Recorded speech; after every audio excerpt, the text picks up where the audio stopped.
Hoje a gente recebe nossa irmã Renata, que vai nos falar sobre Maria, mãe de Jesus e da humanidade. A palavra é toda sua, fique à vontade, Jesus te abençoe. Boa noite a todos. Boa noite. Falar de Maria não é nenhum sacrifício. É com um amor muito grande. É com uma plenitude no meu íntimo que eu falo dela. Desde muito pequena, Maria faz parte da minha vida. Vida de berço católico, meu avô, mesmo com pouca instrução, dizia assim: nas horas das aflições, chama Maria, porque ela pisou na cabeça do mal.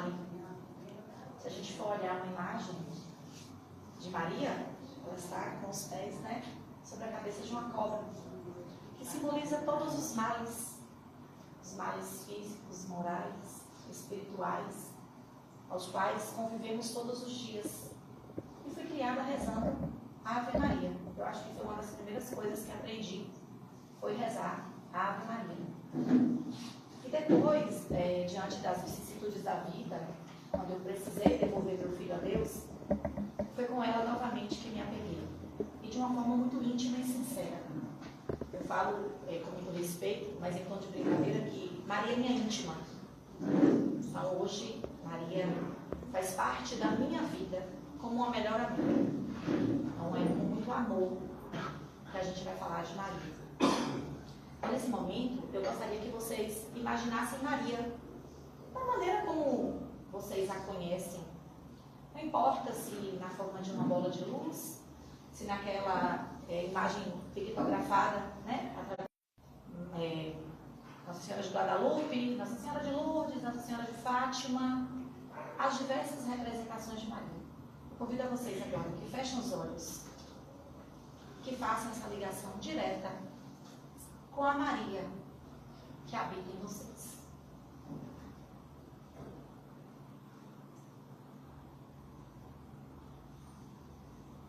Que os servos de Maria nesse momento se façam presentes, nos banhando no halo de luz. Falar de Maria, na casa de Maria, não seria completo se não pudéssemos fazer essa ponte. Falar do Espírito de Maria é fácil, ou muito difícil talvez, devido à grandiosidade desse Espírito de alta envergadura, a Mãe do Cristo, a escolhida, sem pecado original. Mas eu acho que é muito para nós, ainda tão cheios de imperfeições. E a gente essa noite vai falar de Maria, a mulher, a carne, aquela mãe, a dona de casa, a esposa, a filha, a carne. Maria nasceu em Nazaré, cidade da Galileia, filha de camponeses, Ana e Joaquim. Nasceu na santidade, nasceu no campo, provavelmente não teve uma educação formal, mas aprendeu uma das maiores lições: amar a Deus sobre todas as coisas. Maria, aos 12 anos aproximadamente, não se há um registro formal, mas aos 12 anos as mulheres se casavam. Hoje nossas meninas com 12 anos são meninas. Maria recebeu a visita do anjo, sem pensar duas vezes, assinou um cheque em branco, sem noção do valor real do que aquilo representava. E, novamente, eu vos chamo à consciência, hoje, na atual conjuntura espiritual que estamos. Quem de nós estaria pronto para receber um anjo? Não dizendo de receber Jesus, não. De receber uma missão bem menor do que eu não estou. Minha abnegação coração não vai atento. Uma menina de 12 anos. Numa sociedade, se hoje nós ainda vivemos numa sociedade machista. Imagina a época. Ali não conhecia um homem, iria se casar com um viúvo que poderia questionar a sua honra. Poderia ser apedrejada e morta. Mas ela assinou um cheque em branco.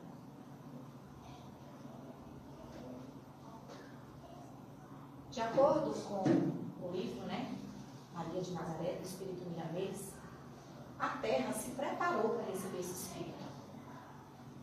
Então houve a queda de Babilônia, os males da terra se abrandaram, os espíritos ainda em alto grau de ignorância foram recolhidos, uma pleiade de espíritos veio à terra, os miasmas foram limpos, a psicosfera da terra foi apaziguada, foi modificada ao longo do tempo.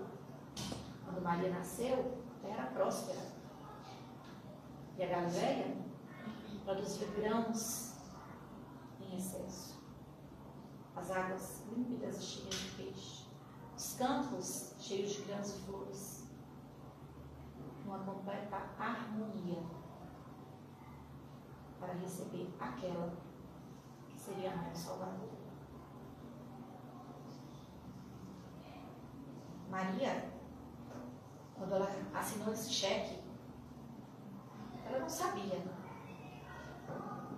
Ela não se recordava materialmente da noção, do impacto que isso iria causar na sua vida. Imagine, uma menina com tão grande missão.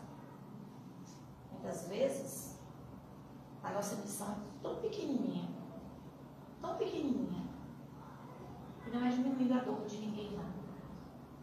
Mas às vezes a gente sucumbe e dobra o joelho diante de coisas tão pequenas. Eu gostaria de chamar vocês novamente à reflexão. Estou dizendo só as mulheres, não. O espírito é assexuado. Não existe espírito masculino e espírito feminino. Somos espíritos que, de acordo com as necessidades reencarnatórias, viremos no corpo físico masculino e feminino, de acordo às necessidades da encarnação, da nossa evolução espiritual. Todos nós temos um traço de Maria. Maria cuidou do seu filho, chorou com suas lágrimas, com as raladuras dos seus joelhos, as feridas de suas mãos. Ela também sorriu com alegria quando ele contemplava as estrelas, se alegrava quando ele louvava ao Pai, Criador de todas as coisas. Como nós, em relação a nossos filhos, aos nossos sobrinhos, aos nossos irmãos, aqueles que nós tomamos conta e que dependem de nós emocionalmente. Maria acompanhou Jesus em todos os momentos de sua vida, do nascimento à sua entrega no Calvário. No livro de José de Ribola, O Jeito de Maria de Nazaré, no capítulo 4, tem a seguinte frase: Maria, rainha ou dona de casa? Esse livro é um livro fininho, que conta a história de Maria, o cotidiano de Maria. E nesse momento a gente vai pensar em Maria, a esposa de José, a mulher que lavava, cozinhava, buscava água no pote, limpava sua casa, corria atrás de Jesus, que eu imagino que não tenha sido uma criança traquina, mas deve ter dado muita dor de cabeça a ela devido ao seu grau de evolução. Imagina quando Jesus subia para contemplar. Onde está meu filho? Deve ter dado um trabalhozinho. E Maria sempre lá, cuidadosa, homem zelosa. Maria, com uma vida simples e humilde, do lar, aos costumes da época. Maria, em vida, ela não fez nenhum milagre, mas ela carregou o maior milagre que nós temos: Jesus, nosso modelo guia. Durante esse trajeto, Maria carregou dores e silêncios. E a história dela nos traz 7 dores, milhões de silêncios.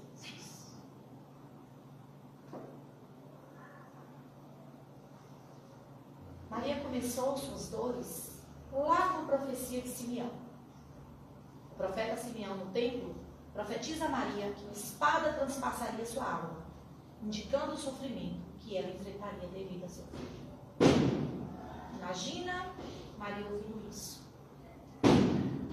Na cabeça dela, de mãe, a qualquer momento iria acontecer uma coisa com Jesus. Ele ia cair, ia morrer, ia cair, ia morrer, ia cair, ia morrer, porque os perigos naquela época não eram tão diversos como a gente tem hoje. Então, estava mais voltado para essa questão de agressão física, de um acidente, né, uma queda ali. A expectativa de vida não era tão alta. Mas o flagelo do coração de Maria começava ali. Depois, Maria precisa fugir para o Egito, carregando em seu ventre, sem saber o que esperava, para onde ia, porque todos os primogênitos seriam mortos, inclusive o dela. De novo, sem questionar, ela seguiu a orientação. Seguiu. E onde Jesus nasceu? Uma manjedoura. Para mostrar para a gente que a grandeza da nossa alma está guardada em nosso coração. Maria não se sentiu humilhada de nenhuma forma, porque seu filho nasceu ali. Ela louvava a Deus a oportunidade daquela criança estar salva e segura. Depois, quando Jesus tinha aproximadamente 12 anos, numa caravana ao templo, na volta, Jesus se perde na multidão. Pregando, conversando, Jesus fica 3 dias desaparecido. Maria, em seu íntimo, estava esfolada. E, embora preocupada, confiou em Deus mais uma vez. Em sua quarta dor, e essa, eu acho que talvez tenha sido, não vou dizer uma das piores, mas a sensação de impotência, quando ela encontra com Jesus no caminho do Calvário. E que ela quer trocar de lugar com ele. E ela não pode. Ela entendeu ali que ela sofre com o filho, mas não sofre por ele. Que as nossas dores são íntimas, individuais e intransferíveis. Imagina o coração de Maria. Maria passa ainda pela morte de Jesus na cruz, corpo físico. E ela, mais uma vez, sofre, sangra, chora, mas não se desespera. Maria confia na providência divina. Quando desce o corpo da cruz, Maria entende que seu filho partiu. O coração dela estava em frangalhos. Porque, embora um espírito de alta envergadura, ele estava na carne. Só uma mãe que devolve um filho sabe o que ela passou. Mais uma vez eu digo, não estamos falando do espírito, estamos falando da mulher, da mãe carnal, que devolveu a coisa mais importante da sua vida a quem verdadeiramente pertence. Mas a nossa ignorância não permite que na hora da dor a gente entenda dessa forma. Porque ali era dela, pertencia a ela, e a dor era dela. Mas ela mais uma vez confiou. Quando sepulta Jesus, ela deu por encerrado. Mais uma vez, uma flechada no seu coração. 7 dores de Maria, que poderíamos ficar aqui horas transcorrendo. Mesmo assim, diante dessas dores, a vida dela se resumiu em silêncios. E silêncio é apatia? Em algum momento, Maria foi apática? Nem dava, ela era a mãe do Cristo. Imagina o turbilhão de emoções. E outra, Maria fala para quem? Qual era o outro espírito ao nível dela, a não ser seu filho, que entenderia as lacunas do seu coração? Quem naquela época cria tão cegamente em Deus? Invisível, não tem uma forma, não tem um rosto.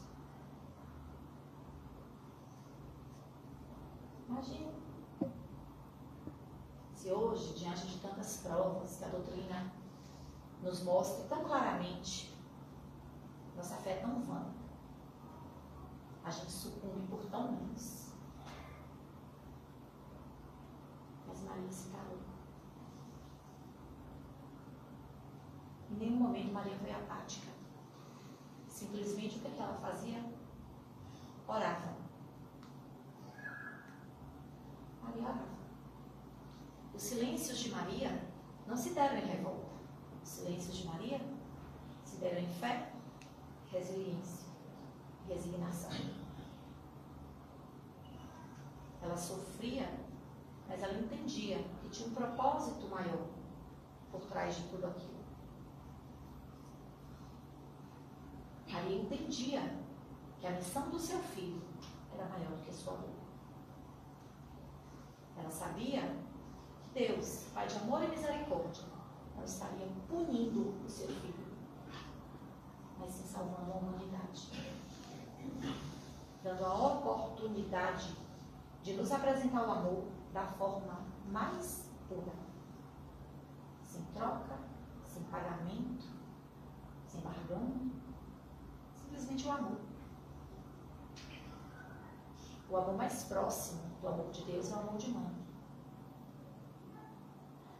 Porque a gente, nessa condição que nos encontramos hoje, é que a gente consegue entender pelo amor de Deus, eu pelo menos. Eu não tenho uma abstração para entender o amor de Deus que não seja o amor de mãe. É um amor abnegado, puro, paciente, e olha que a gente dá perde paciência. Imagino que ela não tenha perdido, porque Jesus era Jesus, não era Renara, né? Mas é aquele amor que perdoa, que não impõe, que simplesmente ama. Essa postura reservada, né, mas tão profunda e significativa, é um aprendizado para nós. Maria, seu silêncio, ela nos mostra um desvelo, um carinho, fidelidade, uma profunda comunhão com o divino. Os silêncios de Maria são marcados pela fé, pela confiança, pela humildade. E ela é um legado para toda a humanidade. Jesus, sabendo da nossa necessidade, Jesus sabendo da nossa fraqueza espiritual, em seus últimos momentos, ele entregou Maria a João. E Jesus dizendo aqui: mulher, eis o teu filho. E a João: eis aí a tua mãe. Passando assim a responsabilidade de cuidar dela, Jesus ali entregou Maria para a humanidade. isso que Maria é a mãe de Jesus e de toda a humanidade. Através de João, ele nos doou o seu amor, essa oportunidade. Não percamos a oportunidade de rogar por Maria. Essa Maria que nós conhecemos. E essa figura lá, engessada, né, que muitos de nós conhecemos ainda tão pequenos. Que seja a luz, que seja essa Maria,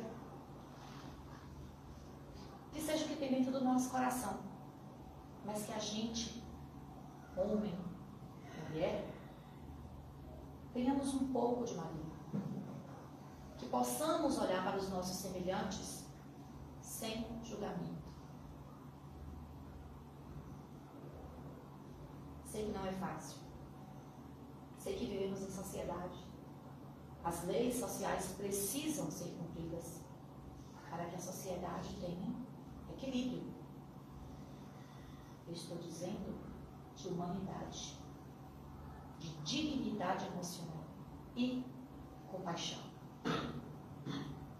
Falas tão pequenas que comumente ouvimos, bem feito, foi pouco, bandido bom, bandido morto, tinha que matar mesmo. E se fosse meu filho? Se aquele que assassinou fosse o meu filho, eu queria que ele fosse tratado no cárcere. Se o atropelado irresponsavelmente tivesse sido meu filho embriagado, se o responsável pelo acidente, porque estava alcoolizado, tivesse sido meu filho, eu queria que ele tivesse morto. Teria sido bem feito. Não podemos esquecer que ninguém nasceu de chocadeira, gente. Todo mundo tem uma mão.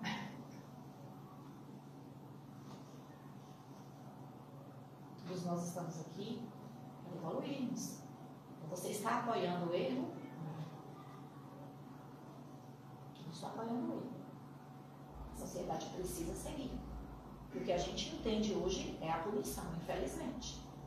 Não conseguimos entender o caminho do amor.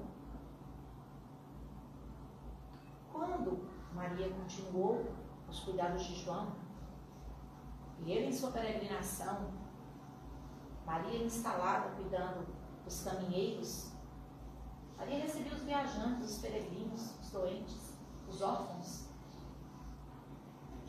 Certa feita, João saiu a pregar e ela ficou na casa. E ela recebeu um homem. Ela olhava para esse homem, olhava.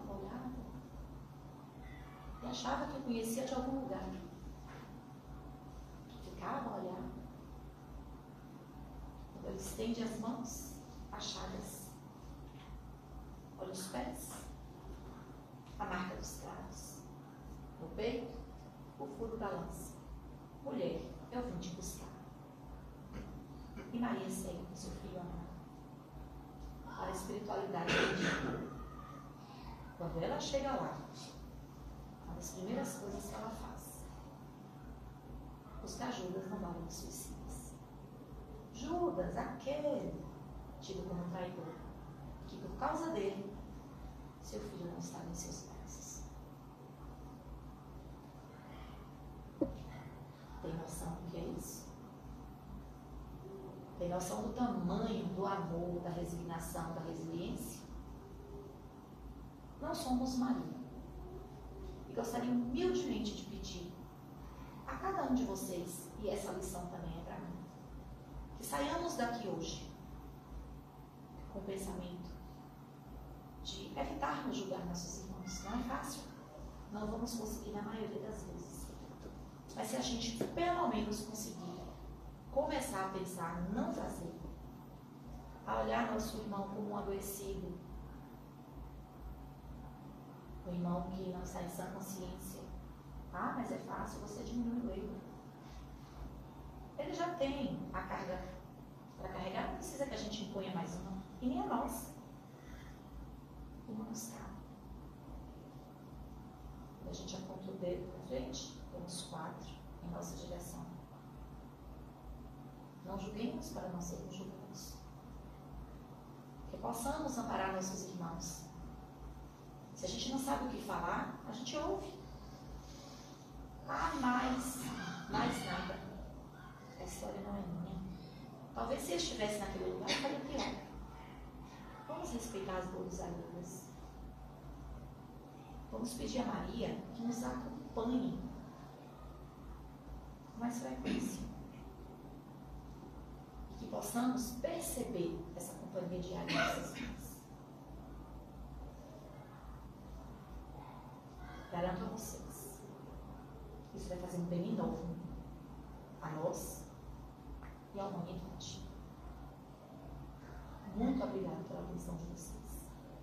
E gostaria de encerrar essa fala com aquela prece. A Ave Maria. Nesse momento, eu peço humildemente a ela, nossa mãe, Maria, mãe de Jesus e toda a humanidade. E sei que é muita pretensão, mas peço que ela se faça presente energeticamente nesse momento, derramando sobre nós todo o amor, toda a sua angelitude, sua paciência, resignação, resiliência, que abrange as dores do nosso corpo, do nosso espírito, que possa nesse momento nos mostrar caminhos que até então não conseguimos enxergar, oportunidades do recomeço, que possamos começar a olhar nossos irmãos com olhos mais bondosos, menos julgadores, mais compassivos, e que sempre, diante das nossas dores, possamos clamar: Ave Maria, cheia de graça, o Senhor é convosco, bendita sois vós entre as mulheres, bendito é o fruto do vosso ventre, Jesus. Santa Maria, rogai por nós, pecadores, agora e na hora de nossa morte. Que assim seja. Um bom retorno. Muito obrigada pela paciência de vocês. Fiquem sempre com Maria.